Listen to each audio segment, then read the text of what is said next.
If there's something I care as much about as the national security of the United States, it's the powers and prerogatives of this Congress in its oversight duties. So I want to spend a minute or so on yesterday's testimony in front of the Senate and direct these questions in particular to Director Patel and Director Gabbard.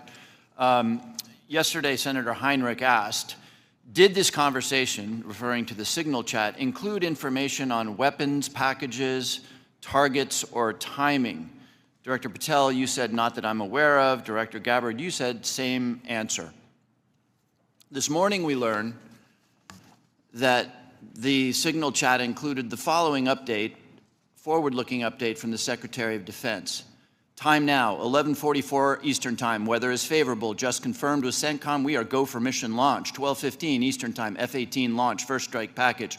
13:45 trigger-based F-18. First strike window starts. Target terrorist is at his known location, so should be on time. Also, strike drones launch. MQ-9s. 14:10. More F-18s launch. Second strike package.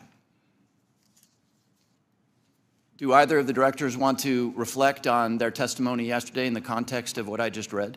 Sure. One, I was not on that signal chat. Two, I have not reviewed it. And three, as you just indicated, that was made public this morning. But, Director, you didn't, prior to yesterday's Senate, you were on the signal chat, correct? No. Okay, but did you review the material on the signal chat? No, I wasn't on it. Director Gabbard? Yes, Ranking Member. My answer yesterday was based on my recollection, or the lack thereof, on the details that were posted there. I was not, and what was shared today reflects the fact that I was not directly involved with that part of the signal chat, and replied at the end reflecting the effects, the very brief effects that the National Security Advisor had shared. So it's your testimony that less than 2 weeks ago, you were on a signal chat that had all of this information about F-18s and MQ-9 Reapers and targets on strike, and you in that 2-week period simply forgot that that was there. That's your testimony? My testimony is I did not recall the exact details of what was included there. That was not your testimony. Your testimony was that you were not aware of anything related to weapons packages, targets, and timing. As the testimony yesterday continued on, there were further questions related to that, where I acknowledged that there was conversation about weapons, and I don't remember the exact wording that I used, but I did not recall the specific details that were included. Director Gabbard, you've reasserted that there was no classified information. I think we can all agree that that information shouldn't have been out there. But let me ask you this. Are you familiar with the ODNI's classification guidance? I'm familiar with it. I've actually got a copy right here. If I read you a part of that guidance, I wonder if you could tell me what the level of classification indicated is. I'm reading from your classification guidance. And the criteria is information providing indication or advance warning that the U.S. or its allies are preparing an attack. Do you recall what your own guidance would suggest that be classified?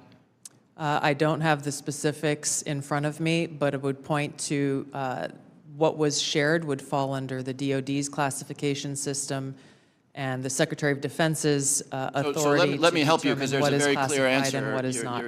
I guess you don't have it, but information providing, this is the ODNI guidance, information providing indication or advance warning that the U.S. or its allies are preparing an attack should be classified as top secret.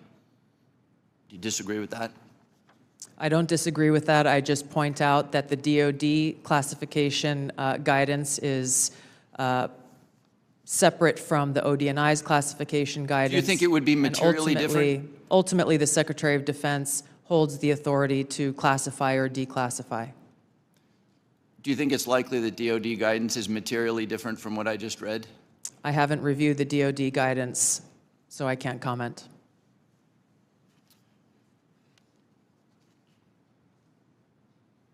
Director Gabbard, a lot of this suggests sort of a lack of sobriety. When there's punch emojis and fire emojis, it's a lack of sobriety.